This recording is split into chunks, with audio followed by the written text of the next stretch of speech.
You have a few seconds to tell me why I shouldn't buy this entire hotel chain and fire every single person who works here, starting with you." The silence that followed those words was deafening. But let me back up, because that moment of power didn't happen overnight.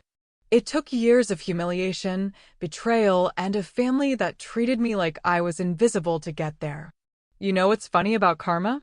People always talk about it like it's some mystical force, but really, it's just life giving you exactly what you've been preparing for. Sometimes that preparation happens in boardrooms and business schools. Sometimes it happens in the shadows, watching people show you exactly who they are when they think you don't matter. Hey everyone, hope you're having a good day wherever you're watching from. Is it raining where you are? Sunny? Doesn't matter really, because I'm about to take you somewhere that'll make you forget all about the weather outside. My name is Elena Vasquez, and this is the story of how I went from being the family embarrassment that everyone pitted to the woman who owned everything they ever wanted. Picture this, me, standing in a room full of people who had spent years treating me like garbage, holding legal documents that proved I now controlled their entire world. The looks on their faces when they realized the girl in the cheap dress was about to become their boss? Priceless. But before we get to that beautiful moment of justice, I need you to hit that like button if you believe people get exactly what they deserve. Subscribe if you want to hear more stories about underdogs who win in the end. And drop a comment telling me about a time someone underestimated you. Trust me, you're going to want to stick around for this one. But let me start from the beginning, because the best revenge stories always start with someone who believes in fairness, in family, in doing the right thing. Someone exactly like I used to be. I was 24 when this all started, working 2 jobs just to keep my head above water. I believed that family meant something. I believed that if you were kind to people, they'd be kind back. I believed that hard work and loyalty would eventually pay off, and that blood was thicker than water. I believed my cousin Isabella actually cared about me when she called crying about her wedding planning stress. I believed my Aunt Carmen when she said the family would always look out for each other. Most of all, I believed that my grandfather's love for me was real, even though I hadn't seen him in 3 years. You know what's crazy about being young and hopeful? You can ignore so many red flags when you want to believe in people. Like how Isabella only called when she needed something. How family gatherings always happened without me knowing about them. How my own mother would get quiet and change the subject whenever I asked about Grandpa Miguel. I was working at a coffee shop downtown and cleaning offices at night, saving every penny I could because I had this dream of going back to school. Business school, specifically. I wanted to understand how companies worked, how money moved, how people built empires. Funny how life works out sometimes. The invitation to Isabella's wedding came on a Tuesday. Cream-colored cardstock, gold lettering, the works. The honor of your presence is requested at the marriage of Isabella Maria Vasquez to Jonathan Christopher Whitmore. Even the paper felt expensive. I stared at that invitation for 20 minutes, sitting in my tiny studio apartment with its secondhand furniture and flickering overhead light. Isabella was marrying into the Whitmore family. Old money. The kind of people who owned buildings instead of renting apartments in them.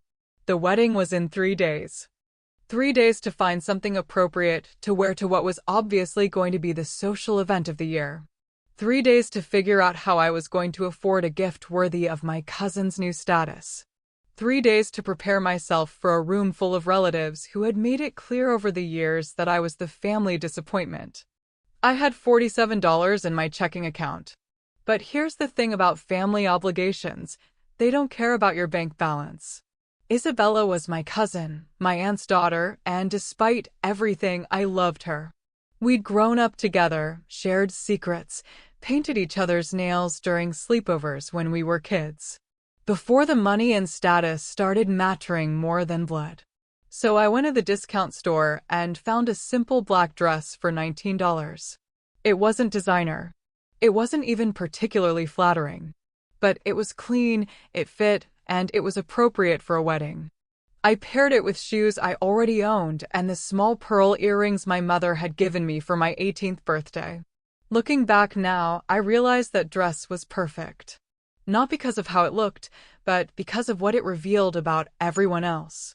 The morning of the wedding, I got a call that changed everything. I just didn't know it yet. Miss Vasquez? This is Robert Felix from Felix, Martinez and Associates. I'm calling regarding your grandfather's estate. There are some documents that require your immediate signature. Would it be possible for you to stop by our offices today? I almost laughed. I'm sorry, I think you have the wrong Elena Vasquez. My grandfather doesn't have an estate. He's not even. I paused. Wait, is this about Miguel Vasquez? Yes, Miss Vasquez. Miguel Antonio Vasquez. I understand there's been some distance in the family relationships, but you are listed as his primary beneficiary. The documents are time-sensitive, and I was hoping we could meet today. My hands started shaking. Primary beneficiary? That's impossible. I haven't spoken to my grandfather in 3 years. My family said he was. They said he didn't want to see me anymore. Miss Vasquez, I think there are some things you need to know about your grandfather's wishes. And about why your family might have told you that. Can you come in this afternoon? Say, around 4 o'clock. I looked at the clock. The wedding started at 6. I'll be there. But first, I had to get through a wedding where I was about to discover just how cruel people could be when they thought you were powerless to stop them. I had no idea that in less than 12 hours, I would own the hotel where the reception was being held. I had no idea that the people who were about to humiliate me would soon be begging for my forgiveness. I had no idea that my grandfather had spent the last 3 years building something incredible, and that he'd been waiting for the right moment to hand it all to me. All I knew was that I was about to walk into a room full of people who had already decided I didn't belong there. They had no idea how right they were. I didn't belong there. I belonged at the head of the table. The law office of Felix, Martinez and Associates sat in the heart of the financial district, 30 floors up in a glass tower that made my neck hurt just looking at it. I'd never been in a building like that before. The kind where your footsteps echo on marble floors and everyone's wearing suits that cost more than my monthly rent. Robert Felix was nothing like I expected. Mid-50s, kind eyes behind wire-rimmed glasses, and a gentle way of speaking that immediately put me at ease. His office overlooked the city, and I tried not to gawk at the view while he pulled out a thick manila folder. Elena, before we begin, I need you to understand something about your grandfather. Miguel Vasquez was one of the most brilliant businessmen I've ever had the privilege to represent.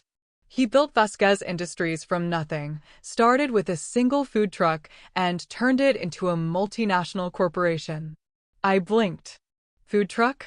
My family always said he worked in construction. Mr. Felix's expression darkened slightly. Your family has told you many things that weren't true. Miguel started with a taco truck in 1987.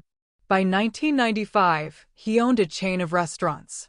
By 2005, he'd expanded into real estate, hospitality, and manufacturing. Today, Vasquez Industries employs over 15,000 people across 12 countries. My head was spinning. But I thought he was just a regular grandfather. He used to take me for ice cream and tell me stories about when he was young. He never mentioned any of this. He didn't want to burden you with it when you were a child. But Elena, he never stopped thinking about you. In fact, he's been watching your progress very carefully. He knows about your jobs, your savings account, your dreams of business school. He's been keeping tabs. A chill ran down my spine. Keeping tabs? That sounds protective, Mr. Felix finished gently. He was protecting you from something. From people who would have used you to get to his money. People who were already trying to manipulate the family dynamics to secure their own futures. He opened the folder and pulled out a photograph. It was me, but I looked maybe 8 years old, sitting on my grandfather's lap while he read me a story. I remembered that day. It was the last time I'd seen him before everything changed. He kept this on his desk until the day he died, Elena. Right next to the photo of your grandmother. Tears started forming in my eyes. He died? When? Why didn't anyone tell me? 3 weeks ago. And as for why no one told you, Mr. Felix pulled out another document. This might explain things. It was a letter written in my grandfather's careful handwriting. My name was on the envelope. My dearest Elena, if you are reading this, then I am gone and Robert has finally been able to reach you. I pray that you can forgive an old man for the deception, but I had to protect you from the vultures circling our family. 3 years ago, your Aunt Carmen came to me with a proposal. She wanted me to cut you out of my will entirely, claiming you had become difficult and ungrateful. She said you had told her you wanted nothing to do with the family business, that you thought you were too good for us now. I knew this was a lie. I knew my Elena. But I also knew that if I defended you openly, they would find ways to hurt you. So I played along. I let them think they had won. I let them believe you were out of the picture. For 3 years, I have been building something for you. Not just a company, but a legacy. Every decision I made, every investment, every expansion, it was all for you. Because you, my darling girl, have the heart and the mind to do something meaningful with what I built. Your family thinks they are inheriting everything. They have been planning for it, fighting over it, positioning themselves for years. They have no idea that you are my sole heir. I am sorry for the pain this deception has caused you. I am sorry you thought I had abandoned you. But I needed you to grow strong on your own, without the burden of expectation or the target that comes with being known as my heir. You are about to become very wealthy, Elena.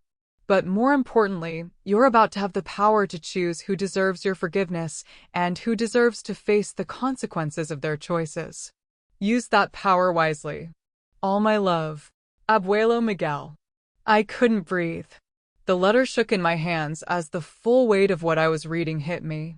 They told me he didn't want to see me anymore. Aunt Carmen said he was disappointed in me, that I had embarrassed the family by working those jobs instead of going to college right away. Elena, Mr. Felix said softly, your grandfather was incredibly proud of your work ethic. He said it proved you understood the value of earning something instead of expecting it to be handed to you. He pulled out another document. This is your grandfather's will. As of today, you are the sole owner of Vasquez Industries, valued at approximately $900 million. You also inherit his personal assets, including his homes in California, New York, and Spain, his art collection, and his investment portfolio. The room started spinning. $900 million. I made $8 an hour at the coffee shop. There's more, Mr. Felix continued. Your grandfather left specific instructions about how this information should be revealed. He wanted your family to show their true colors one final time before they learned the truth.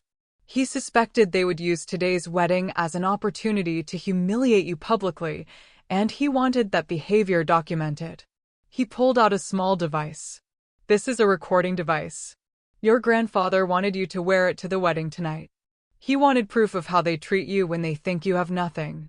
Because Elena, after tonight, you're going to have some very important decisions to make about the future of people who have spent years trying to destroy you.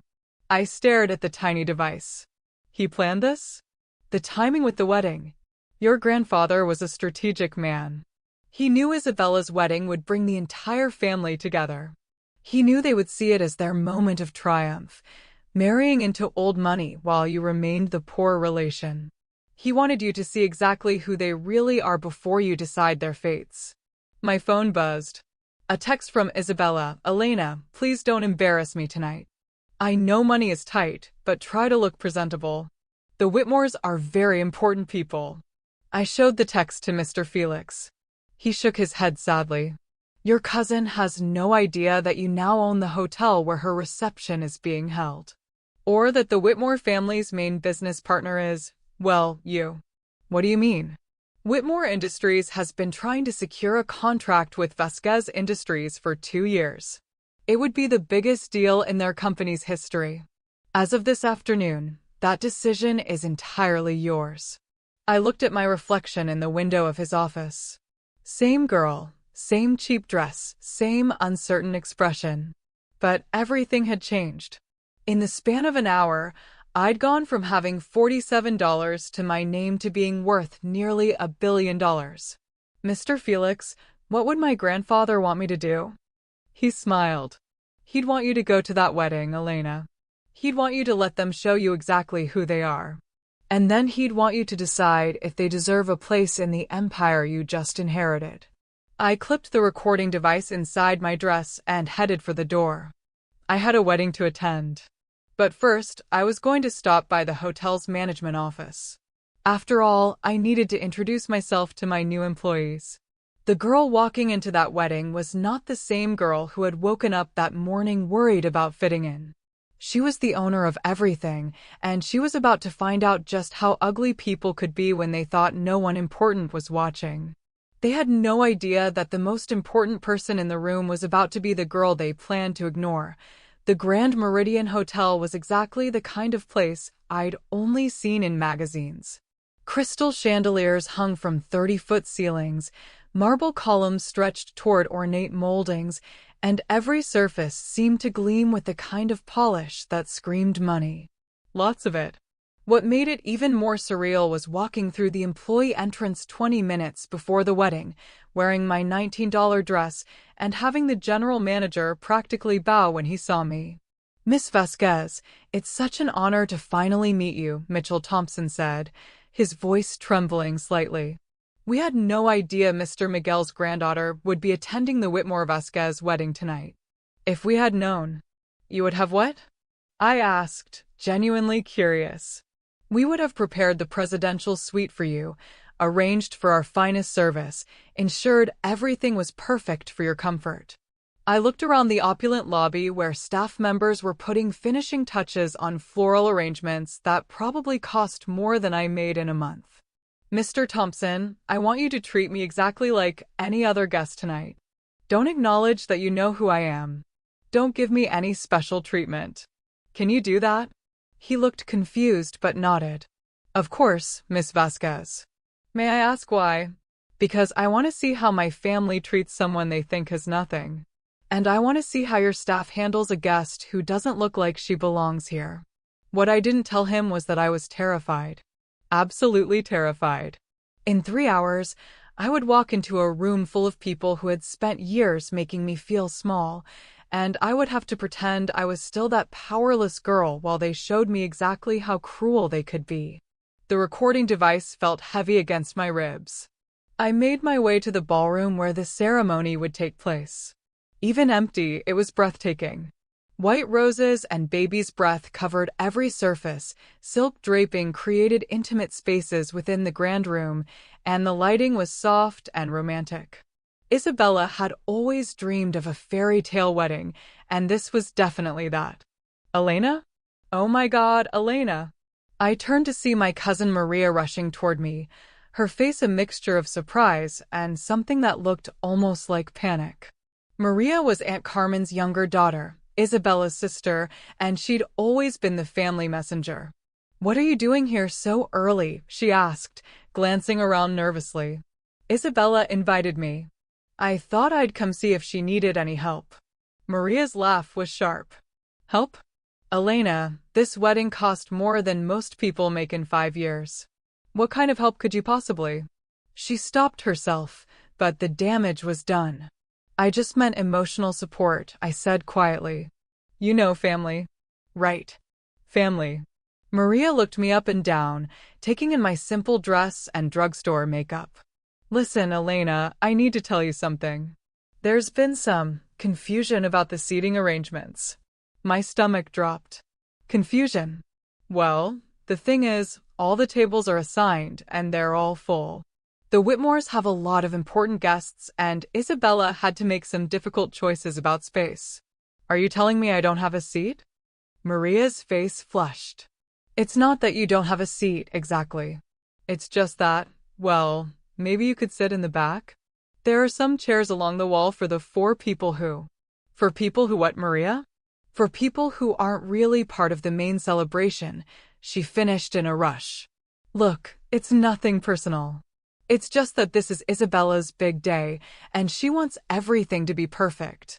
Having family members who don't really fit the image might be awkward." The recording device was capturing every word. I thought about my grandfather's letter, about how he'd predicted exactly this moment. I understand, I said softly. I wouldn't want to make Isabella uncomfortable. Relief flooded Maria's face. Oh, good. I'm so glad you understand. And Elena? Maybe don't mention to people that you're family.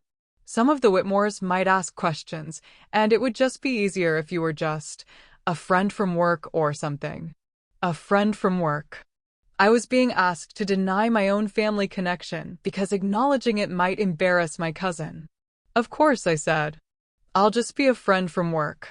Maria hugged me quickly and hurried away, probably to report back to Aunt Carmen that the Elena problem had been handled. I stood alone in that beautiful ballroom, surrounded by thousands of dollars worth of flowers, and felt smaller than I had in years. This was what my grandfather had wanted me to experience. This was what he'd known would happen. But there was something else he'd known too. He'd known that after tonight, I would never have to feel this way again. Guests started arriving an hour later. I positioned myself along the back wall as instructed, watching as the ballroom filled with the kind of people I'd only seen in society magazines. Designer gowns, jewelry that caught the light like captured stars, conversations about vacation homes and charity galas and business deals worth millions. I recognized some faces from family gatherings over the years, but none of them recognized me. Or if they did, they pretended not to. Then I saw her. Aunt Carmen, resplendent in navy blue silk, holding court near the front of the room.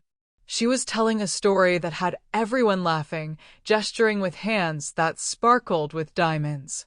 She looked happy, confident, like a woman who had everything she'd ever wanted.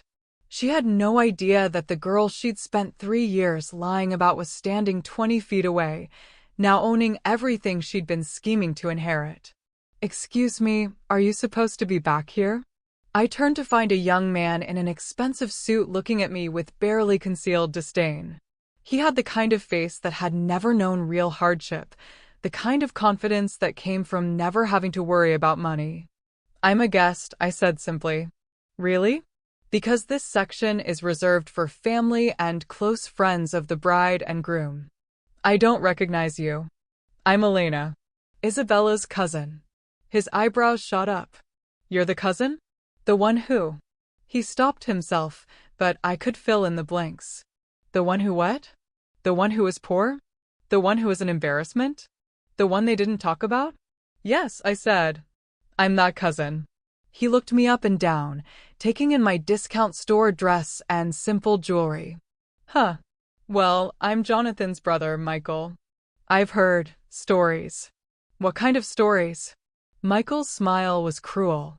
Oh, you know, about the family member who couldn't quite keep up. The one who had to work retail jobs instead of going to college. Isabella mentioned you might show up tonight, but honestly, we all thought you'd have more pride than that. The recording device was getting all of this. Every word, every tone, every casual cruelty. More pride than what? Than showing up to a wedding like this dressed like that. I mean, I get that money's tight, but there are limits to what family obligation should require, don't you think? Before I could respond, the music started. The ceremony was beginning. I watched from my position against the back wall as Isabella walked down the aisle in a dress that probably cost more than I'd made in the past year. She looked beautiful, radiant, everything a bride should be. And when she passed my section, her eyes found mine for just a moment. She didn't smile. She didn't nod. She looked right through me like I wasn't there. That was the moment I understood what my grandfather had really given me. Not just money, not just a company, but the power to choose who deserved forgiveness and who deserved to learn what it felt like to be invisible. The ceremony was beautiful. Jonathan's vows were heartfelt, Isabella's were tearful, and when they kissed, the entire room erupted in applause. I clapped too, standing in the back with the other people who didn't really fit the image. But as the happy couple walked back down the aisle as husband and wife, I caught sight of someone I hadn't expected to see. Robert Felix, my grandfather's attorney, was sitting in the third row, wearing a perfectly tailored suit and watching me with knowing eyes. He gave me the slightest nod. It was time for the reception. Time for the real show to begin. Because in about 2 hours, Mr. Felix was going to ask to speak with me privately. And when he addressed me as Miss Vasquez, primary heir, in front of this entire room full of people who had just spent the evening treating me like I was nothing, everything was going to change. I just had to survive 2 more hours of being invisible. 2 more hours of being the girl they thought didn't matter. Then I was going to show them exactly how wrong they were. The cocktail hour was a masterclass in social cruelty disguised as polite conversation. I stood near the bar, nursing a glass of water I couldn't afford to replace with alcohol, watching my family work the room like they owned it. Which, in a few hours, they were going to discover they absolutely did not. Elena, there you are. Isabella's voice rang out across the room, but when I turned, she wasn't walking toward me. She was pointing me out to a group of her new in-laws, and her tone carried that particular pitch people use when they're about to say something embarrassing about someone else. "That's my cousin I was telling you about," she said to a cluster of well-dressed women who looked like they'd stepped out of a country club catalog. "The one who's been having such a hard time lately." I watched from across the room as one of the women, blonde, diamonds, the kind of smile that never reached her eyes, leaned in closer to Isabella. "Oh, the one who works in food service?" "Coffee shop," Isabella corrected, her voice carrying just far enough for me to hear. "And she cleans offices at night. It's so sad, really. We've all tried to help, but you know how pride can be." The blonde woman's gaze found me across the room. "Well, it's very generous of you to include her tonight. Not everyone would be so charitable with their guest list." Charitable. I was charity now. The recording device was capturing every word, every laugh, every casual dismissal of my worth as a human being. My grandfather had been right about everything. "Elena." I turned to find my cousin David approaching with a drink in his hand and a smirk on his face. David was Aunt Carmen's son, Maria's older brother, and he'd always been the family bully. Even as kids, he'd found ways to make me feel small. "Surprised to see you here," he said, looking me up and down. "Thought you might be working tonight." "It's Saturday, David." "Right, but don't you usually pick up extra shifts on weekends? I mean, every dollar counts when you're living paycheck to paycheck, right?" A woman standing nearby, someone's wife or girlfriend, dripping in jewelry, turned to listen. David noticed and played to his audience. "Elena here is our family's cautionary tale," he announced. "What happens when you don't plan for the future? Still living in that tiny apartment downtown, still working those entry-level jobs. But hey, at least she's consistent." The woman laughed, a tinkling sound that felt like glass breaking. "Oh, we all have one of those in the family. The one who just never quite figures it out." "Exactly," David said. "Though I have to give Elena credit for showing up tonight. Takes guts to come to a wedding like this when you're—" He gestured vaguely at my dress. "Well, when you're not exactly dressed for the occasion." "I think she looks fine," said a voice behind me. I turned to see a man I didn't recognize. Tall, dark hair, kind eyes, wearing a suit that fit him perfectly but didn't scream money the way everyone else's did. He was looking at David with an expression that could have frozen water. "I'm sorry, who are you?" David asked, his tone immediately defensive. "James Morrison. I'm a friend of the groom's family." He extended his hand to me. "And you must be Elena. I've heard wonderful things about you." I shook his hand, confused. "You have?" "Of course. Your work ethic, your independence, your refusal to take the easy path. Very admirable qualities." David's face was turning red. "Work ethic? She makes coffee for a living." James's smile was sharp. "And what do you do, David?" "I'm in business development for the family company." "Ah, the family company. How convenient. Must be nice to have opportunities handed to you." James turned back to me. "Elena, would you like to get some air? It's getting a bit stuffy in here." Before I could answer, Aunt Carmen appeared at David's side like a protective mother bear. David, there you are. The Whitmores want to meet you. She glanced at me dismissively. Elena, dear, you look like you're trying your best. The condescension in her voice was breathtaking. This was the woman who had convinced my grandfather that I wanted nothing to do with the family. The woman who had stolen 3 years of relationship with the man who loved me most. Thank you, Aunt Carmen. You look beautiful tonight. Well, of course I do. This is a very important evening for our family. We're moving up in the world, Elena. Some of us, anyway.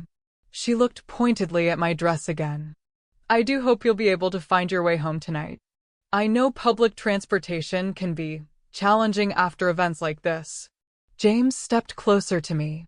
Actually, I'd be happy to give Elena a ride home. My car is right outside. Carmen's eyes narrowed as she took in James's expensive watch and perfectly tailored suit. And you are? James Morrison. I work in acquisitions. Acquisitions for whom? James smiled mysteriously. Various interests. Elena, shall we step outside for a moment? As we walked toward the terrace, I could hear Carmen interrogating David about who James was and why he was talking to me. The panic in her voice was almost funny. Outside, the night air was cool and clean after the suffocating atmosphere inside. James leaned against the railing and looked out over the city lights. Your family is charming, he said dryly. They're not usually this bad, I lied. Elena, you don't have to defend them to me. I've been watching this whole performance, and it's been educational. Something in his tone made me look at him more carefully. Who are you really? He pulled out a business card and handed it to me. James Morrison, Senior Vice President of Strategic Acquisitions, Morrison Holdings. The name Morrison Holdings rang a bell, but I couldn't place it. We've been trying to arrange a meeting with Vasquez Industries for months, he continued. Your grandfather was selective about his business partners. Very selective. My heart started racing. You knew my grandfather? I knew of him. Brilliant man. Built an empire from nothing, stayed true to his values, never forgot where he came from. He looked at me meaningfully. I heard he passed recently. I'm sorry for your loss. Thank you. I also heard that his estate is being settled tonight. Interesting timing, having it coincide with a family wedding. I stared at him. How do you know about that? James smiled. Elena, in my business, information is everything. And the information I have suggests that your family is about to get a very big surprise. Before I could respond, Maria burst through the terrace doors. Elena, there you are. Mom's been looking everywhere for you. They're about to start dinner, and you need to. She stopped when she saw James. Oh. Hi. Maria, this is James Morrison. James, my cousin Maria. Maria's eyes went wide when she heard the name Morrison. Morrison? As in Morrison Holdings. The same, James said pleasantly. Maria's entire demeanor changed. Suddenly she was all smiles and charm. Oh my goodness, Mr. Morrison. What an honor to meet you. Are you here with the Whitmores? Actually, I'm here to see Elena. The confusion on Maria's face was priceless. Elena? But why would you want to see Elena? Why wouldn't I want to see her? Maria looked back and forth between us like we were speaking a foreign language. I mean, no offense, Elena, but Mr. Morrison is, well, he's what? I asked. He's important, Maria finished weakly. James laughed. And Elena isn't. Well, no, I mean, she's family, but she's not, she doesn't. Maria was floundering. She doesn't what, Maria? James's voice had gone cold. She doesn't move in these circles, Maria said finally. She works in a coffee shop. I see. And what do you do, Maria? I'm between jobs right now. But I have my degree, and I'm looking for something in marketing or public relations. So you're unemployed. Maria's face went bright red. It's not the same thing, isn't it? Elena works 2 jobs to support herself. You live off your family's money while looking for the perfect opportunity. Which one of you would you say is more impressive? I had never seen Maria speechless before. It was almost worth the entire evening of humiliation. Elena, James said, turning back to me, I think they're calling for dinner. Shall we go back inside? As we walked back into the ballroom, I could see the wheels turning in Maria's head. She was trying to figure out why someone like James Morrison would be interested in someone like me. She was going to drive herself crazy trying to solve that puzzle. She had no idea that in about an hour, the puzzle was going to solve itself in the most spectacular way possible. The dinner seating was exactly what I'd expected. I was at a table in the back corner with distant relatives and family friends who clearly didn't want to be there. The conversation was stilted, the food was incredible, and every few minutes I caught someone from my family pointing me out to their new Whitmore connections. That's the cousin we were telling you about, I heard Isabella say to an older woman who was clearly someone important in the Whitmore family hierarchy. The one who's been struggling. We're all very worried about her. The woman looked over at me with the kind of pity usually reserved for stray animals. How sad. Has the family tried to help? Oh, we've offered, Isabella said, her voice carrying across the room. But she's very proud. Won't accept charity. Charity again. Everything I was being offered was charity, not family support. Not love. Charity. But the most interesting part of dinner was watching James Morrison work the room. He seemed to know everyone, and everyone seemed to know him. He moved from table to table, shaking hands, making small talk, and I noticed that every conversation seemed to end with the other person looking slightly unsettled. When he stopped by the head table to speak with Jonathan's father, I saw the older man's face go pale. Whatever James had said to him, it wasn't good news. Elena. I looked up to see Robert Felix standing beside my table, looking exactly like what he was, an expensive attorney with important business to conduct. Mr. Felix, I said, my heart starting to race. I'm sorry to interrupt your dinner, but I need to speak with you privately. There are some documents that require your immediate attention. The entire table went quiet. Everyone was staring at us, trying to figure out why a man in a $3,000 suit wanted to talk to the girl in the $19 dress. Of course, I said, standing up. As we walked toward the front of the room, I could feel every eye in the place following us. Conversations were stopping, heads were turning, and I could practically hear the whispers starting. Ladies and gentlemen, Mr. Felix said, his voice carrying across the ballroom, I apologize for the interruption, but I need to speak with Miss Vasquez regarding some urgent legal matters. The room went completely silent. Miss Elena Vasquez, primary heir to the Vasquez estate. And, just like that, everything changed. The silence that followed Mr. Felix's words was so complete I could hear the ice melting in people's drinks. Every fork had stopped halfway to every mouth. Every conversation had died mid-sentence. Every eye in the room was locked on me. Primary heir? Isabella's voice cracked across the silence like a whip. She was standing at the head table, her face white as her wedding dress. What do you mean, primary heir? Mr. Felix opened his briefcase with the kind of calm precision that comes from delivering life-changing news for a living. Miss Vasquez, if you could please step forward. We have several documents that require your signature to finalize the transfer of assets. I walked toward the front of the room on legs that felt like they belonged to someone else. Behind me, I could hear the whispers starting like a wildfire. Did he say Vasquez estate? Primary heir? But she's nobody. There has to be some mistake.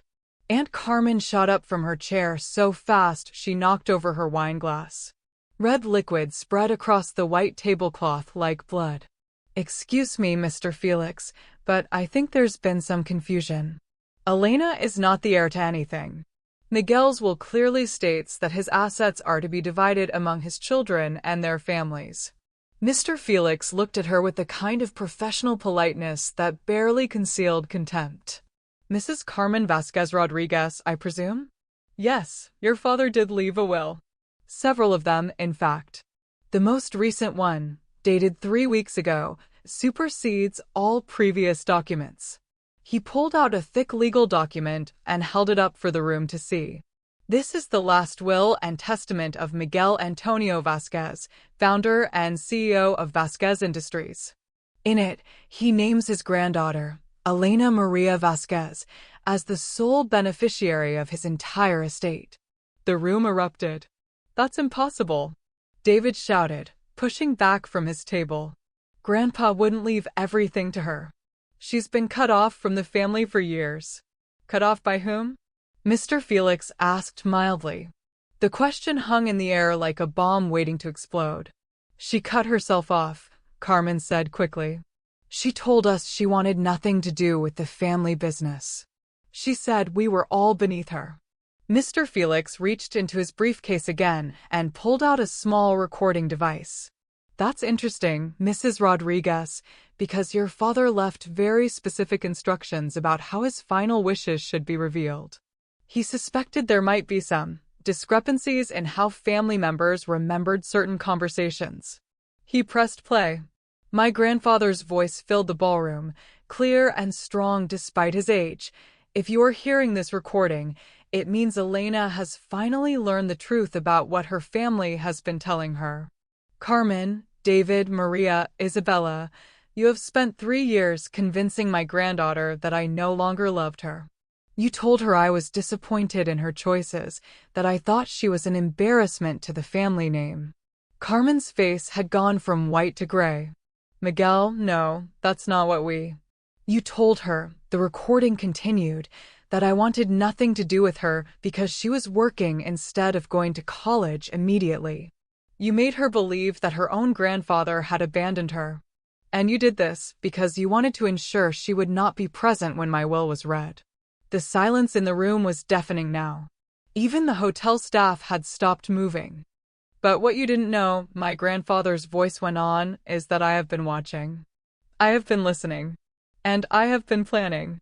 Elena, my darling girl, you are the only member of this family who has ever worked for anything. You are the only one who understands the value of earning something instead of expecting it to be handed to you. You are the only one who has my heart, my values, and my vision for what this company should become." Isabella made a sound like a wounded animal. "This can't be happening. This can't be real." Mr. Felix stopped the recording and looked around the room.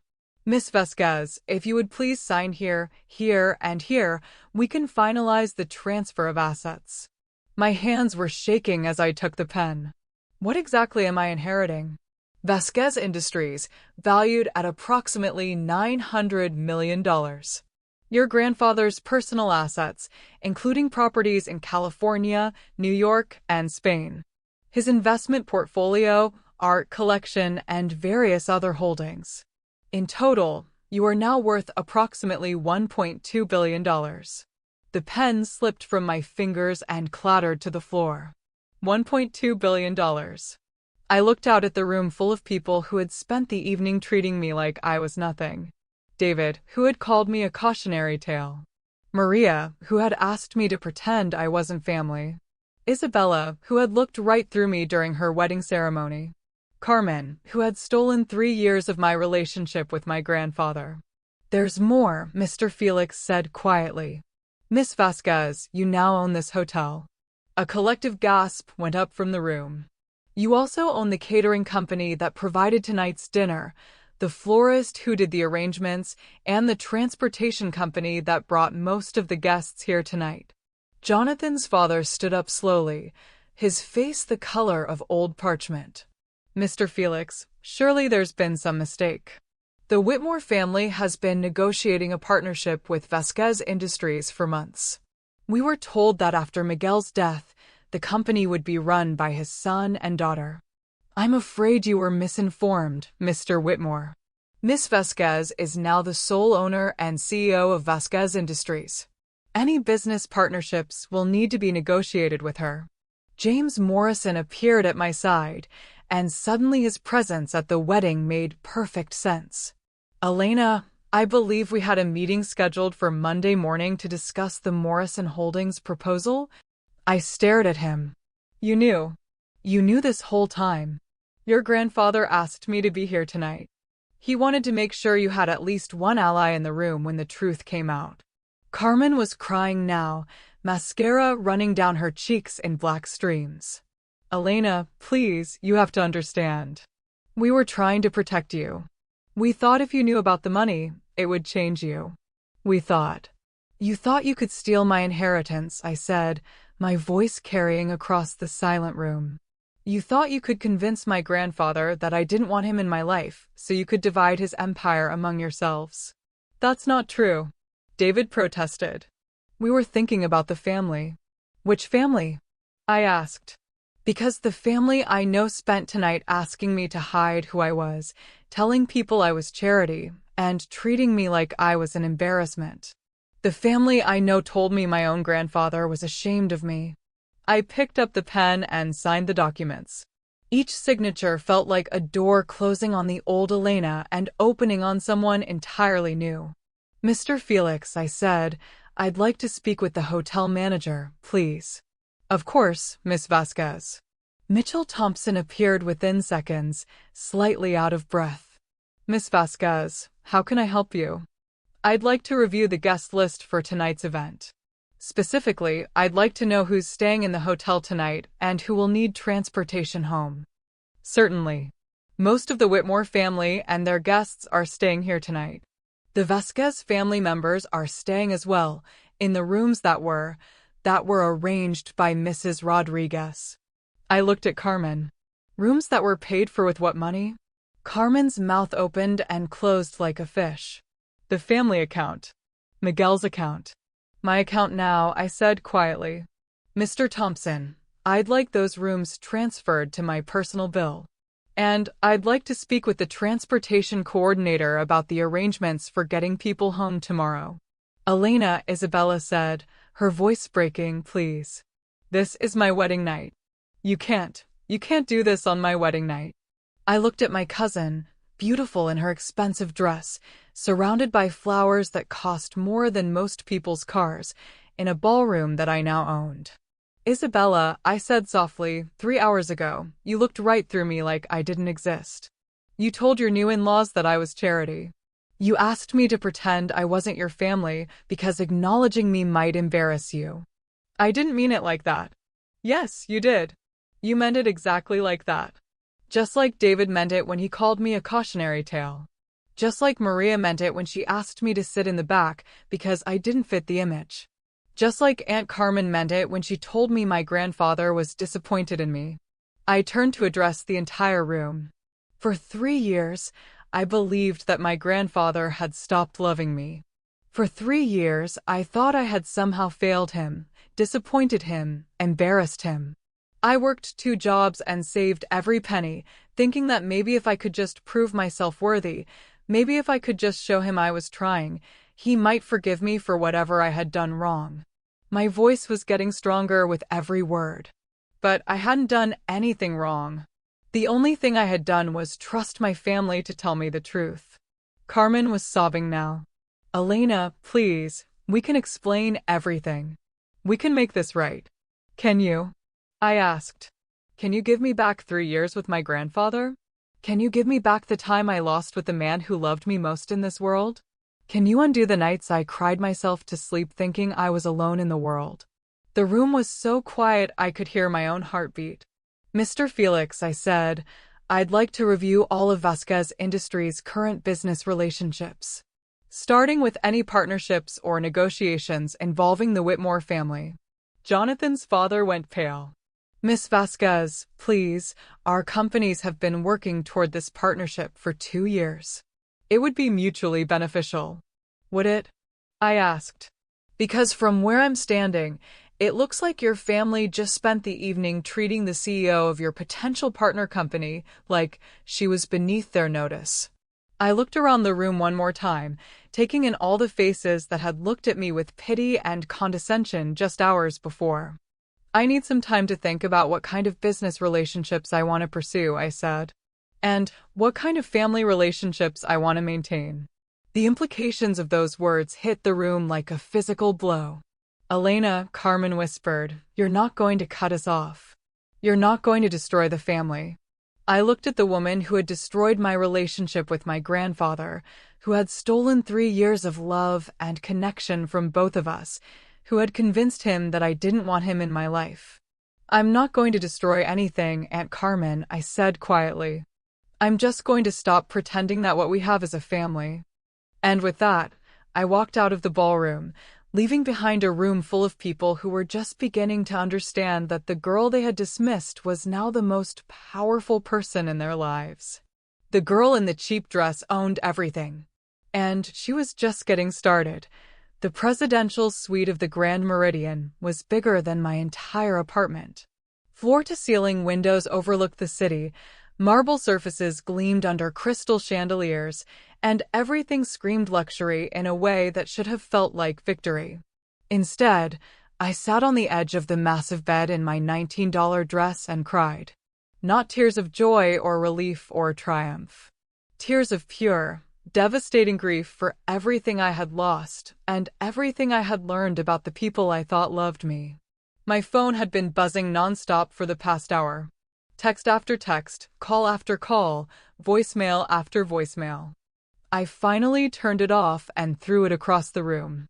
But the silence was worse than the noise. James Morrison had offered to stay, to help me process what had happened, but I'd sent him away. Mr. Felix had left a stack of documents for me to review, but they sat untouched on the marble coffee table. The hotel staff had offered anything I needed, but what I needed couldn't be bought or delivered or arranged. I needed my grandfather back. I needed the 3 years we'd lost. I needed to understand how the people who were supposed to love me most had been capable of such calculated cruelty. A soft knock at the door interrupted my spiral. I ignored it, but it came again, more insistent. Elena? It's me. Please open the door. Isabella's voice was small, broken, nothing like the confident bride who had walked down the aisle just hours before. I didn't move. Elena, I know you're in there. Please. I need to talk to you. Go away, Isabella. I can't. I can't leave things like this. Please, just give me 5 minutes. Against my better judgment, I opened the door. Isabella stood in the hallway still wearing her wedding dress, but her makeup was ruined, her hair was falling down, and her eyes were red and swollen from crying. Can I come in? I stepped aside and let her enter. She looked around the suite with the kind of awe I probably should have felt. This is where you're staying tonight? Apparently. She sat down on the couch, her massive dress pooling around her like spilled cream. Elena, I need you to know that I never wanted to hurt you. But you did hurt me. I know.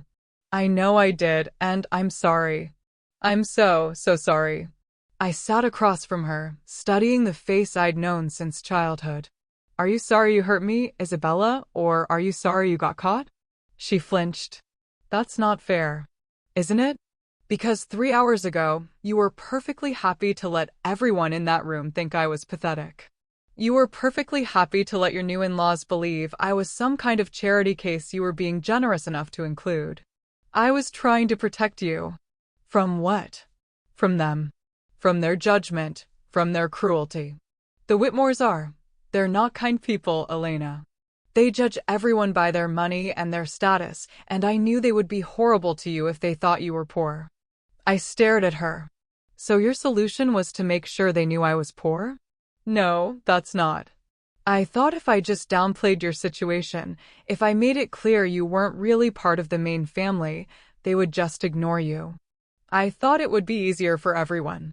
Easier for everyone or easier for you? Isabella's face crumpled. Easier for me. Okay, easier for me. I didn't want to have to explain why my cousin was working in a coffee shop while I was marrying into one of the wealthiest families in the state. I didn't want to have to defend you or make excuses or deal with their questions. Finally, the truth. So you threw me under the bus to make your life simpler. Yes, and I hate myself for it. Elena, you have to believe me, I never knew about Grandpa's will. I never knew he was leaving everything to you. If I had known, you would have treated me differently? She was quiet for a long moment. Yes, because of the money. Because you would have been important. The honesty was brutal, but at least it was honest. Isabella, do you understand what you and your family did to me? Do you understand that I spent 3 years thinking my grandfather was ashamed of me? Do you understand that I worked myself to exhaustion trying to prove I was worthy of his love, never knowing that he was already proud of me? We didn't know he would die so soon. We thought we had time to fix things, to bring you back into the family before anything happened to him. You thought you had time to manipulate the situation to your advantage. Isabella stood up abruptly, her dress rustling. Fine. You want me to say it? Yes, we were thinking about the inheritance. Yes, we thought it would be better for the family if you weren't part of the equation. Yes, we made choices that hurt you because we thought they would benefit us. She started pacing, her heels clicking on the marble floor. But Elena, you have to understand, we were scared. Grandpa was getting older, and we knew he was going to leave everything to someone. We have families to think about, children to provide for, futures to secure. You were single, young, working jobs that could support you. We thought you would be fine. You thought I would be fine being cut off from my family? We thought you would build your own life. We thought you would find your own way, meet someone, start your own family. We never thought you would spend 3 years mourning a relationship we told you was over. I felt something cold settle in my chest. You never thought I would spend 3 years mourning? Isabella, he was my grandfather. He was the only person in this family who ever made me feel like I mattered. That's not true, isn't it? Name one time in the last 5 years that any of you called me just to see how I was doing. Name one time any of you invited me to something without needing a favor. Name one time any of you treated me like family instead of an obligation. Isabella opened her mouth, then closed it again. You can't, can you? Because the truth is, you all stopped seeing me as family the moment you decided I wasn't useful to you. Elena, please. I know we messed up. I know we hurt you. But we're still family. We can fix this. How? I don't know. But there has to be a way. You can't just cut us all off. You can't destroy everything because we made some bad choices. I looked at her, this woman I'd grown up with, this person I'd loved like a sister, and realized I was looking at a stranger. Isabella, I'm not destroying anything. I'm just finally seeing what was already broken. She started crying again, big, ugly sobs that shook her whole body. Please don't do this. Please don't take everything away from us. We need this, Elena. David's been counting on his inheritance to start his business. Maria needs money for graduate school. Mom has been planning her retirement around what Grandpa was going to leave her. And what about what I needed? What do you mean? I needed my family. I needed to know that my grandfather loved me.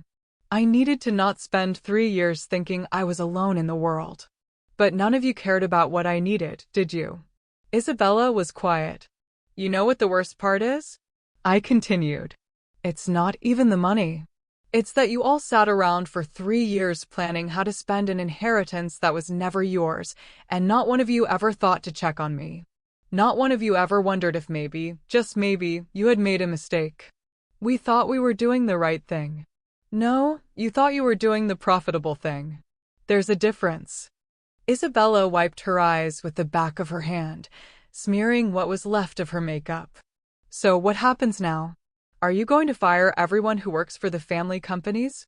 Are you going to kick us all out of our homes? Are you going to destroy our lives because we hurt your feelings? The casual dismissal in that last phrase, hurt your feelings, like 3 years of grief and isolation were just a minor emotional inconvenience, told me everything I needed to know about how she still saw the situation. I don't know what happens now, Isabella. I need time to think. How much time? As much time as I need. She stood up, smoothing down her dress. Elena, I hope you remember that revenge doesn't make anyone happy. I hope you remember that we're still your family, no matter what we've done. And I hope you remember that Grandpa loved all of us, not just you. Did he? Because the will suggests otherwise. Isabella's face hardened. The will suggests that a sick old man was manipulated by lawyers and advisors who convinced him to make a decision that goes against everything he believed about family. And there it was. Even now, even after everything, she couldn't accept that my grandfather had chosen me because he believed in me. She had to find another explanation, another way to make it not about her own failures. Get out, I said quietly. Elena, get out of my room. Get out of my hotel. And don't contact me again until you're ready to take responsibility for what you've done instead of making excuses for it. Isabella walked to the door, then turned back. You know, Elena, money changes people. I just hope it doesn't change you into someone Grandpa wouldn't recognize. After she left, I sat in that enormous suite surrounded by luxury I'd never dreamed of and felt more alone than I had ever felt in my life. My phone was still buzzing from across the room where I'd thrown it. More calls, more texts, more people who suddenly needed to talk to me now that I had something they wanted. But the one person I wanted to talk to, the one person whose voice I needed to hear, was gone forever. I picked up the hotel phone and called room service. This is Elena Vasquez in the presidential suite. I need you to cancel all the rooms that were booked under the Vasquez family name for tonight. Yes, all of them. And I need you to arrange transportation for anyone who needs to get home. Of course, Miss Vasquez. Should we inform the guests? They'll figure it out. I hung up and walked to the window, looking out over the city lights. Somewhere out there, my family was probably gathering in someone's room, trying to figure out how to fix this, how to get back in my good graces, how to secure their financial futures.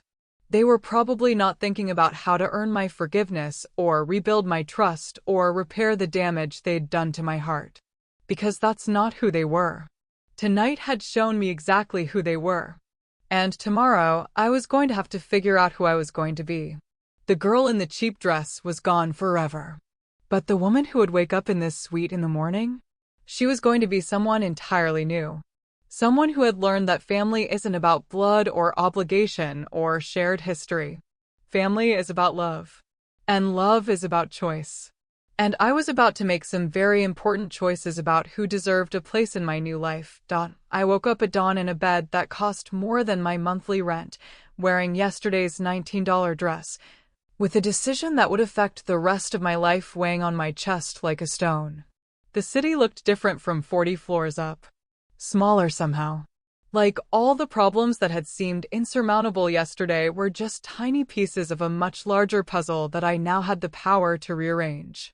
My phone showed 47 missed calls and over 100 text messages. I scrolled through them while room service delivered coffee that probably cost more per cup than I used to make in an hour. David, Elena, we need to talk. This is bigger than just family drama. Maria, please don't let one bad night destroy everything. We can work this out. Carmen, your grandfather would be ashamed of how you're treating his family. That last one made me laugh out loud. The audacity was breathtaking. But there was one message that made me pause. It was from a number I didn't recognize. Miss Vasquez, this is Dr. Sarah Felix from Children's Hospital. I worked with your grandfather on the pediatric wing renovation. He spoke about you often.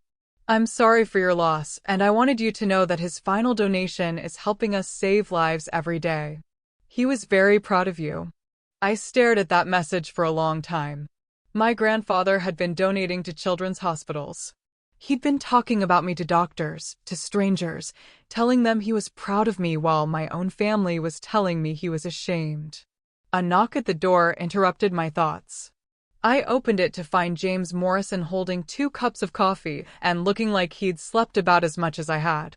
Thought you might need this, he said, offering me one of the cups. How did you know I was awake? I've been up all night thinking about what happened. Figured you probably were too. I let him in, and we sat on the couch where Isabella had cried just hours before. The morning light streaming through the windows made everything look different, cleaner somehow. So, James said after a moment, how does it feel to be one of the most powerful people in the city? Terrifying. He laughed. That's probably the right answer. Elena, I need to tell you something about your grandfather. Something that might help you understand why he made the choices he did. What do you mean?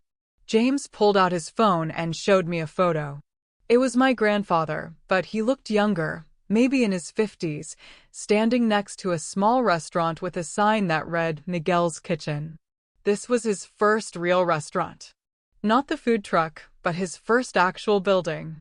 He was so proud of it, worked 18-hour days to make it successful. He swiped to the next photo.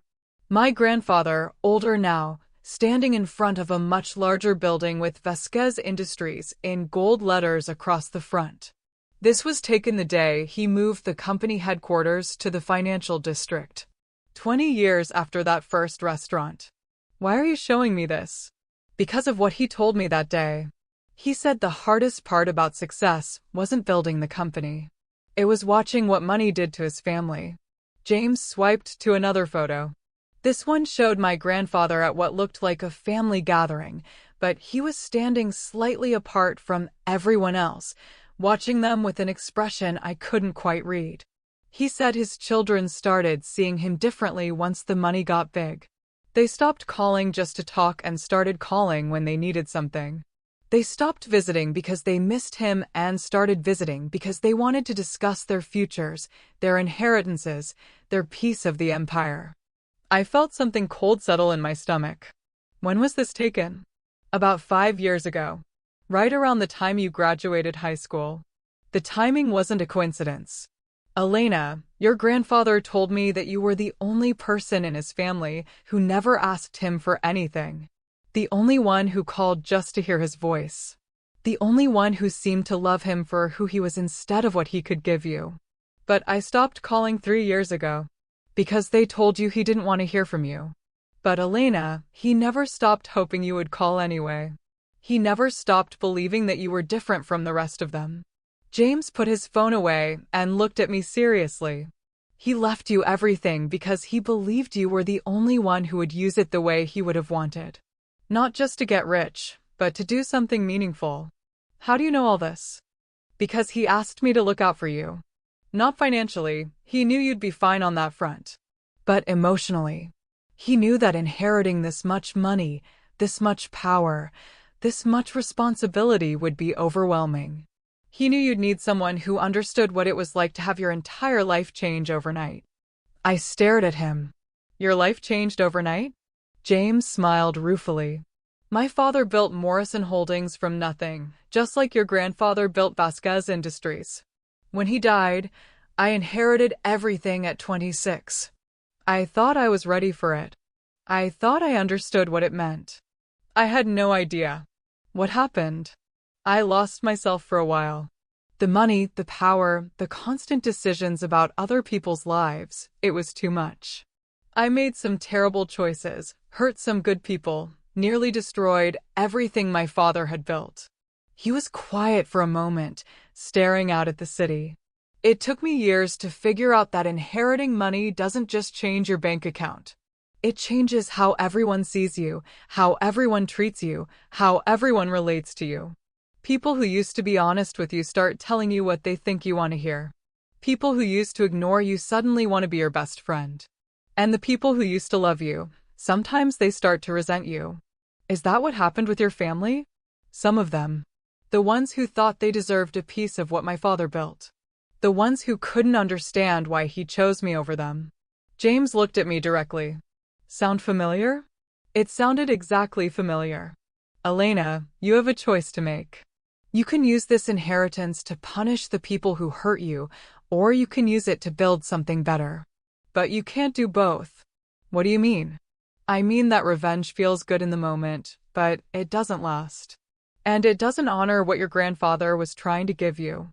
I thought about Carmen's tears, about David's panic, about Isabella's desperate attempts to justify what they'd done. They stole 3 years from me, James. 3 years with my grandfather that I can never get back. I know. And that's unforgivable.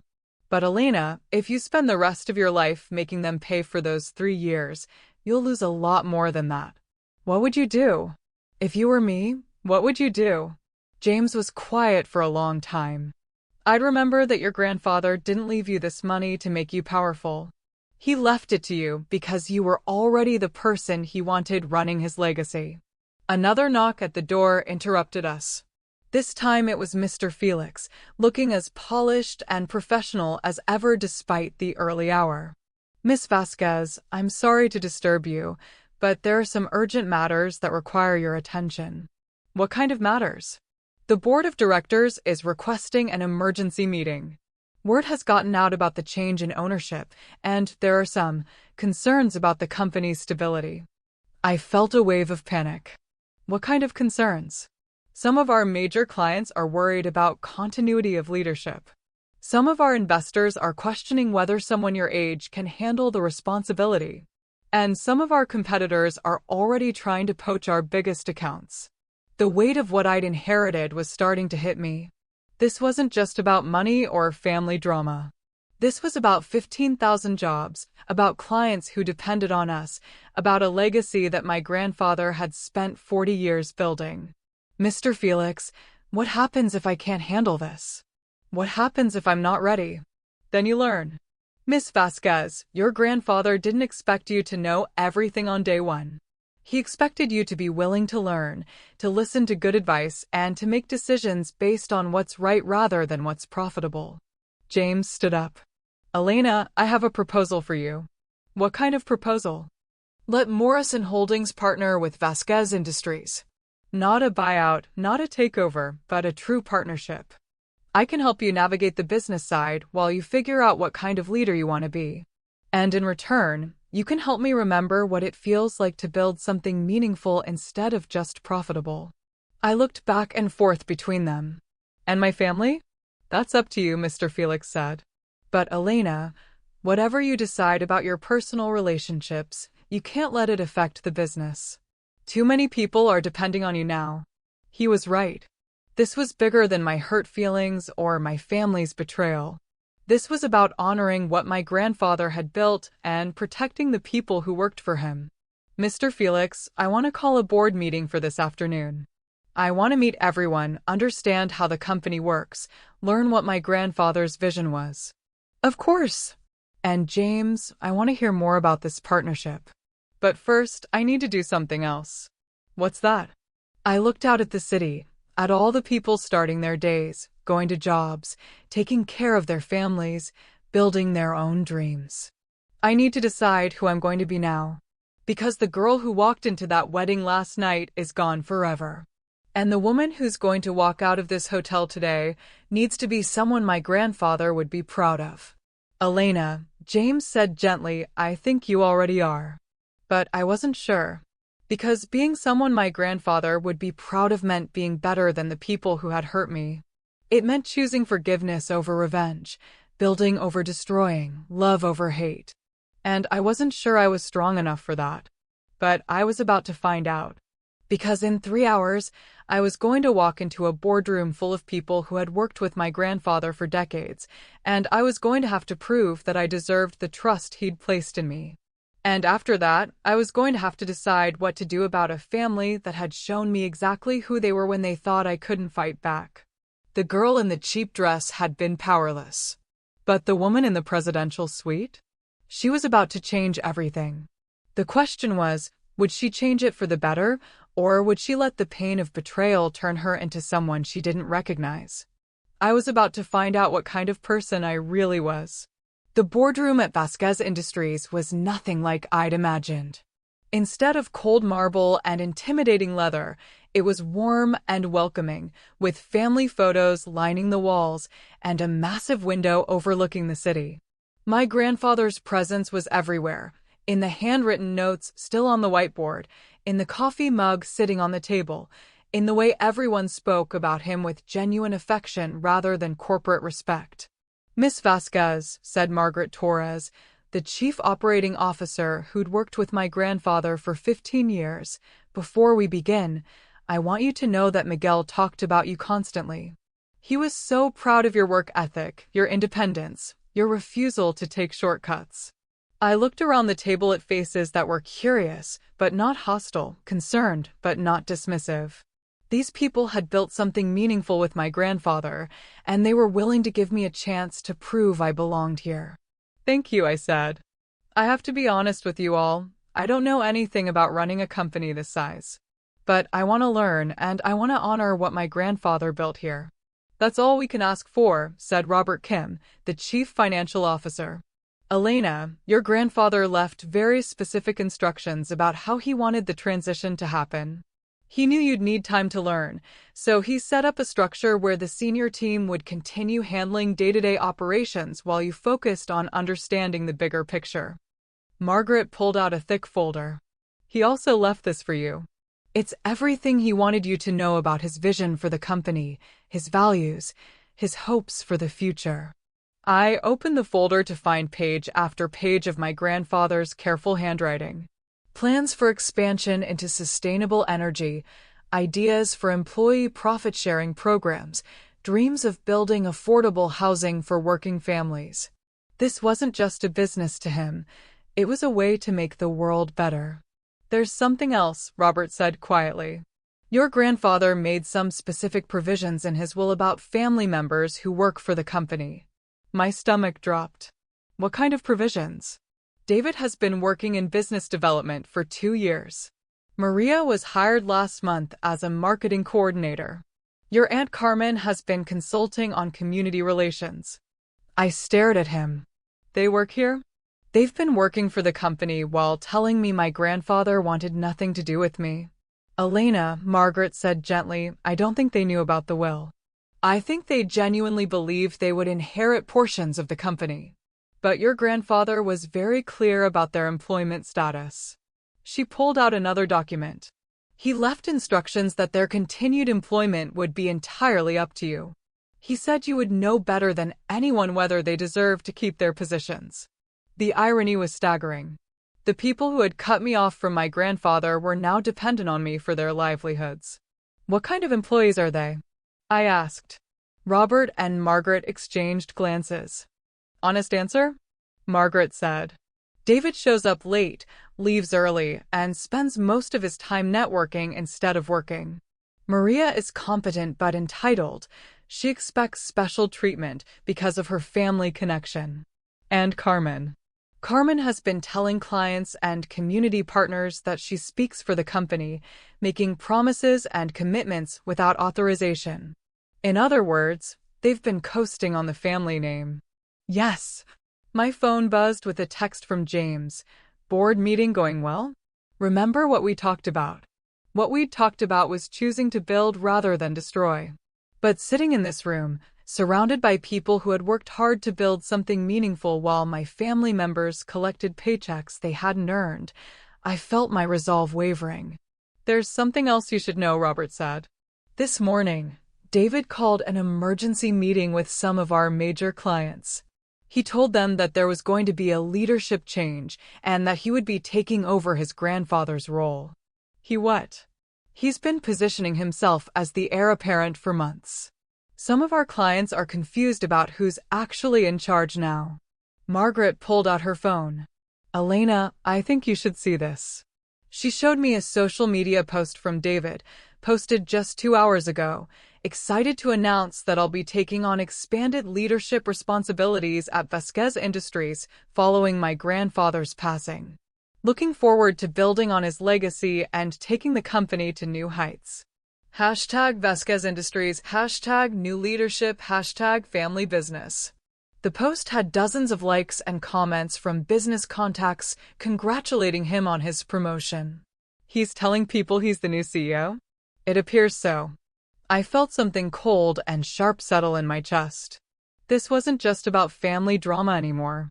This was about David actively undermining the company, confusing clients, and lying about his role. Where is he now? Conference Room B. He's meeting with the Hartwell Group about the downtown development project. I stood up. Margaret, Robert, I need you to come with me. It's time everyone understood exactly who's in charge here. We walked down the hall to Conference Room B, where I could hear David's voice through the glass doors. He was in full presentation mode, gesturing confidently while 3 people in expensive suits listened intently.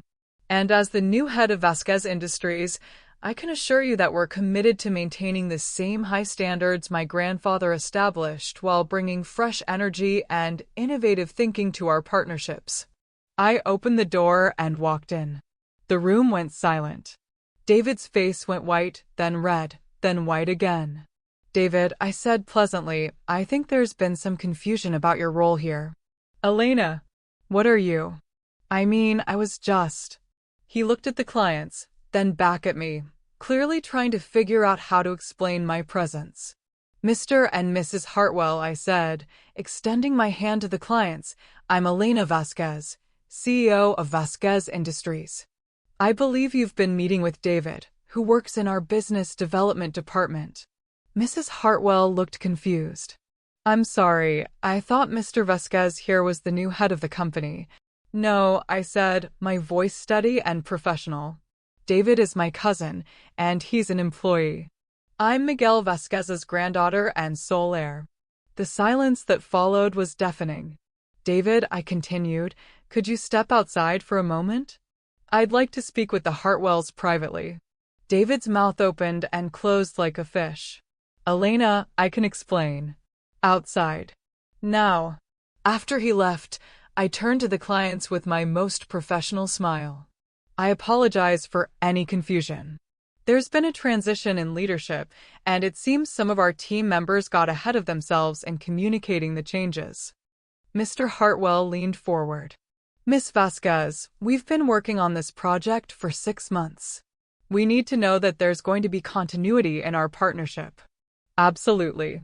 In fact, I'd like to schedule a proper meeting where you can meet our senior leadership team, and I can share my vision for the company's future. Would next week work for you? After the Hartwells left, I found David pacing in the hallway, his face flushed with anger and embarrassment. Elena, you just humiliated me in front of major clients. I corrected a lie you were telling about your position in this company. It wasn't a lie. I am family. I do have a leadership role here. David, you're an employee. And based on what I've learned about your performance, you're not a very good one. His face went dark. You can't fire me. This is a family business. Actually, I can fire you. And it is a family business, my family's business. My grandfather's business. The business he left to me. Elena, please. I know we messed up with the whole grandfather situation, but you can't destroy my career over a family misunderstanding. A family misunderstanding? David, you spent 3 years telling me my grandfather was ashamed of me while you collected a paycheck from his company.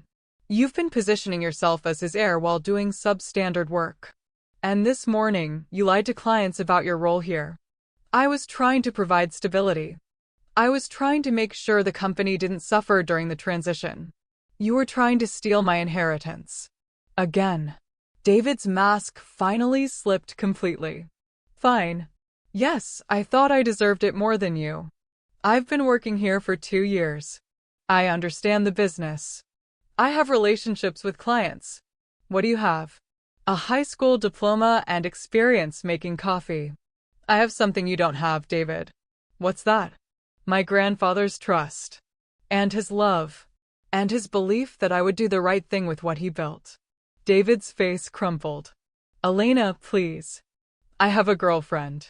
We're talking about getting engaged. I need this job. I need the income, the status, the future I've been planning. You should have thought about that before you decided to cut me out of my own family. We can fix this. We can make it right. Just give me another chance. I looked at my cousin, this man I'd grown up with, who had called me a cautionary tale just 12 hours ago, who was now begging for mercy from the woman he'd tried to destroy. David, I'm going to give you exactly what you gave me. What do you mean? Nothing. You're fired. Security will escort you out. Your final paycheck will be mailed to you. Elena, you can't do this. This is my career. This is my life. And 3 years ago, my relationship with my grandfather was my life. But that didn't stop you from destroying it. I turned to Margaret, who had been watching the entire exchange with professional detachment. Please have security escort David out of the building. and send a company-wide email clarifying the leadership structure. As David was led away, still protesting, still making excuses, I felt something I hadn't expected. Not satisfaction, not revenge, just sadness. Sadness for the family we could have been. Sadness for the relationships that had been poisoned by greed and jealousy. Sadness for the fact that it had come to this.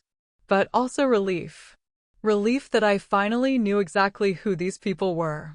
Relief that I no longer had to pretend their love was real. Relief that I could finally stop hoping they would change. My phone buzzed with a text from Carmen. "Elena, we need to talk. David just called me crying. This has gone too far." I showed the text to Margaret. "What do you think?" "I think," she said carefully, "that your grandfather would be proud of how you handled that situation. Professional, fair, but firm. Even though I fired my own cousin? Especially because you fired your own cousin. Elena, family businesses fail when family members think the rules don't apply to them.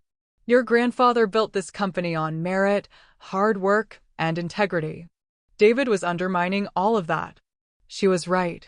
But that didn't make it hurt less. "Margaret, I want to call an all-hands meeting for tomorrow morning. I want to introduce myself to everyone, share my vision, and make it clear that this company will continue to operate on the principles my grandfather established." "Of course. And Elena? For what it's worth, I think you're going to be an excellent CEO." As I walked back to my office, my grandfather's office, with his photos and his dreams and his legacy, I realized that the hardest part wasn't over. Because tomorrow, I was going to have to face the rest of my family. I was going to have to decide what to do about Maria, about Carmen, about Isabella and her new marriage to a family that needed Vasquez Industries more than they wanted to admit. I was going to have to decide whether to be the kind of person who used power to heal or to hurt. But tonight, I had proven something important to myself. I had proven that I could make the hard decisions. That I could put the company and its employees ahead of my own comfort.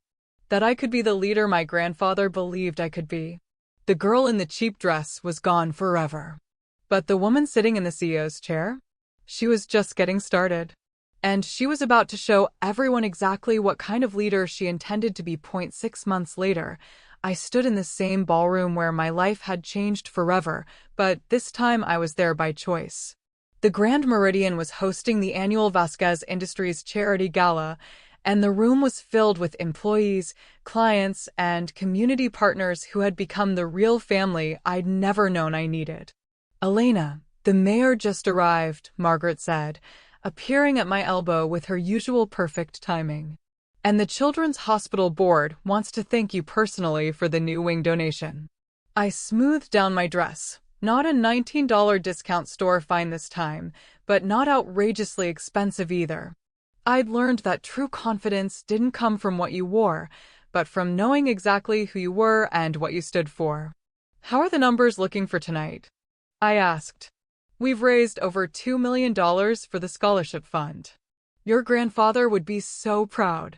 The scholarship fund had been my first major initiative as CEO, full college scholarships for children of Vasquez Industries employees, plus mentorship programs and internship opportunities. It was exactly the kind of thing my grandfather would have loved, investing in people rather than just profits. "Miss Vasquez." A young woman approached nervously, wearing a simple black dress that reminded me of myself 6 months ago. "I'm Sarah Martinez. I'm one of the scholarship recipients. I just wanted to thank you for believing in people like me." "People like you?" "People who don't come for money, who have to work for everything, who sometimes feel like they don't belong in places like this." I smiled, remembering that feeling all too well. "Sarah, let me tell you something my grandfather taught me. You don't have to come for money to deserve a seat at the table. You just have to be willing to work for it and use it to help others." As Sarah walked away with tears in her eyes, I felt a familiar presence beside me. "You're getting good at this," James said, offering me a glass of champagne. The inspiring CEO thing. I had a good teacher. The partnership between Morrison Holdings and Vasquez Industries had been everything James had promised and more. He'd helped me navigate the business world while I'd helped him remember why he'd wanted to build something meaningful in the first place. We'd become partners in every sense of the word, though we were taking the personal side slowly. Trust, I'd learned, was something that had to be earned over time. "Any word from your family?" he asked gently.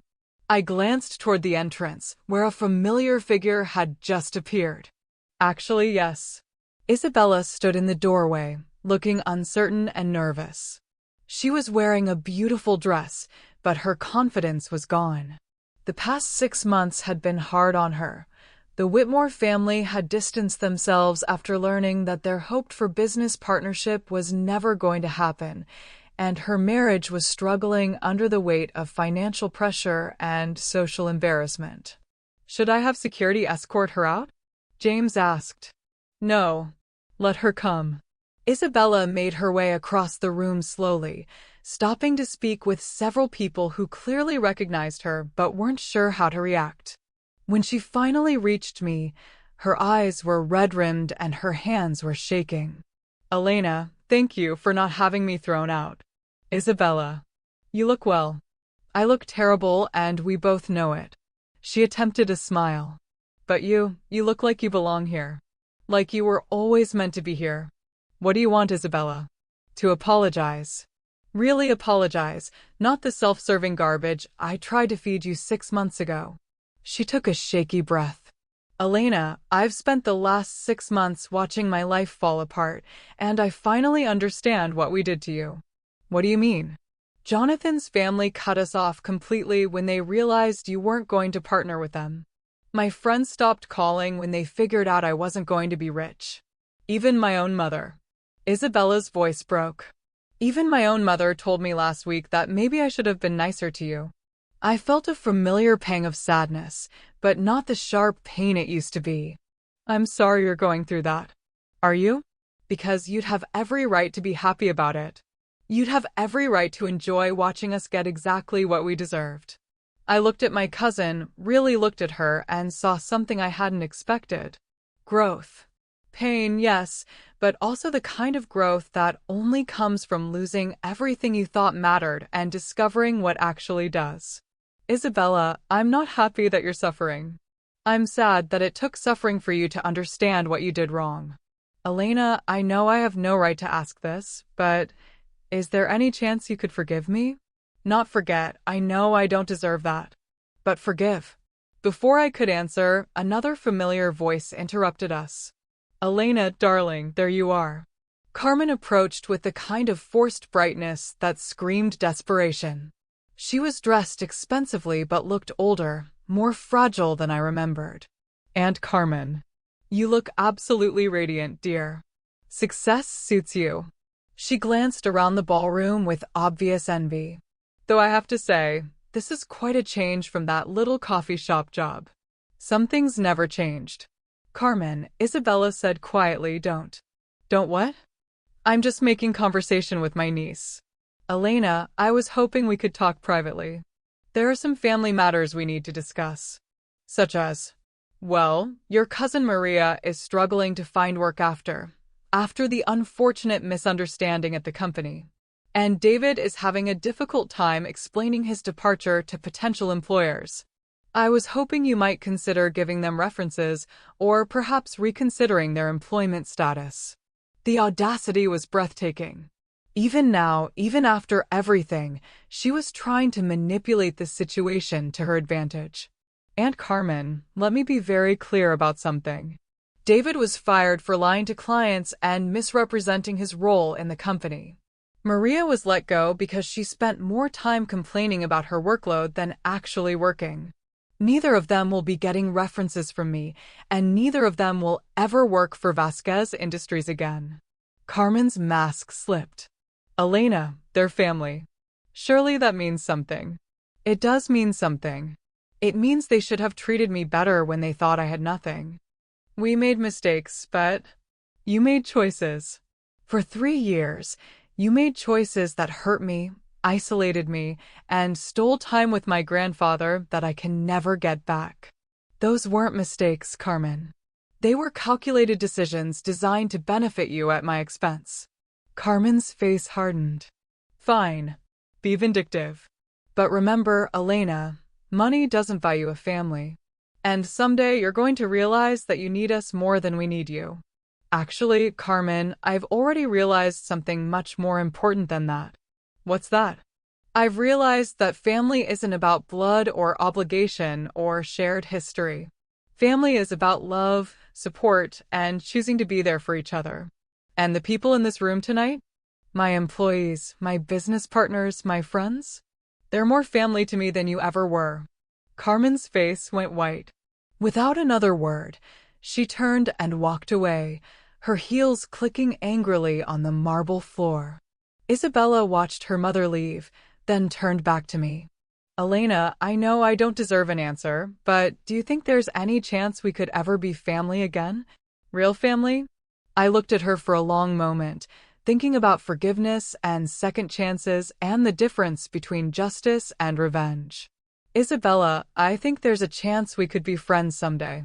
But it would take time, and it would take you proving that you've actually changed, not just that you're sorry you got caught. How do I do that? You figure that out yourself. You show me through your actions, not your words. And you do it without expecting anything in return. Isabella nodded, tears streaming down her face. Thank you. For not slamming the door completely. For giving me hope that maybe I can earn your trust back someday. After she left, James appeared at my side again. How do you feel? Sad. Relieved. Hopeful. I looked around the ballroom full of people who had become my chosen family. Mostly grateful. For what? For learning the difference between people who love you for who you are and people who love you for what you can give them. Dr. Sarah Felix from Children's Hospital approached us, beaming. Elena, I have wonderful news. The new pediatric wing is ahead of schedule, and we're already seeing incredible results. Your grandfather's vision is becoming reality. Our grandfather's vision, I corrected. I'm just the one who gets to make it happen. As the evening wound down, I found myself standing in the same spot where I'd been humiliated 6 months ago. But this time, I wasn't alone. I was surrounded by people who respected me, supported me, and believed in the vision I was building. Margaret appeared with a tablet. Elena, I have the final numbers for tonight. We raised $2.3 million for the scholarship fund, and we have commitments for 3 new community development projects. And the employee satisfaction surveys? Highest in company history. People love working here, Elena. They love what we're building together. I smiled, thinking about my grandfather and hoping he could see what his company had become. Not just profitable, but purposeful. Not just successful, but meaningful. Margaret, I want to announce something at the company meeting next week. What's that? We're implementing the profit-sharing program my grandfather dreamed about. Every employee, from the janitors to the executives, gets a stake in our success. Margaret's eyes lit up. Elena, that's going to change people's lives. That's the point. As the last guests left and the ballroom emptied, James and I stood together looking out at the city lights. So, he said, what's next for the CEO of Vasquez Industries? World domination, I said with a straight face. Naturally. Any specific plans? I laughed. Actually, yes. I want to expand the scholarship program nationally. I want to build affordable housing for working families. I want to prove that you can be profitable and purposeful at the same time. And personally? Any plans for your personal life? I looked at him, this man who had stood by me through the hardest months of my life, who had helped me become the leader I never knew I could be. I'm thinking about it, I said softly. Good. Because I have some ideas about that too. As we walked out of the ballroom together, I thought about the girl who had walked into this same room 6 months ago in a $19 dress, believing she was powerless and alone. That girl was gone forever. But the woman who had taken her place? She was just getting started. Because I'd learned something important in those 6 months. Power isn't about having money or controlling people or getting revenge on those who hurt you. Power is about choosing who you become when you have the ability to be anyone you want. And I had chosen to become someone my grandfather would be proud of. Someone who used her influence to lift others up instead of tear them down. Someone who understood that the best revenge isn't hurting the people who hurt you. It's becoming so successful, so happy, so fulfilled that their opinions of you become irrelevant. The girl in the cheap dress had been looking for acceptance from people who didn't deserve her. The woman in the CEO's chair had learned to give that acceptance to herself. And that, I realized, made all the difference in the world. Hey everyone, I hope you enjoyed Elena's journey from that humiliating wedding night to becoming the CEO she was always meant to be. If this story resonated with you, if you've ever felt underestimated or dismissed by people who should have supported you, hit that like button and let me know in the comments. Have you ever had a moment where someone who looked down on you had to face the truth about who you really were? I'd love to hear your stories. And if you want to hear more stories about underdogs who rise above their circumstances, about people who turn their pain into power and their setbacks into comebacks, make sure you subscribe and hit that notification bell. Because trust me, Elena's story is just the beginning. Sometimes the people who hurt us the most end up giving us the greatest gift. They show us exactly who we don't want to become. And sometimes, just sometimes, that's exactly what we need to become who we were always meant to be.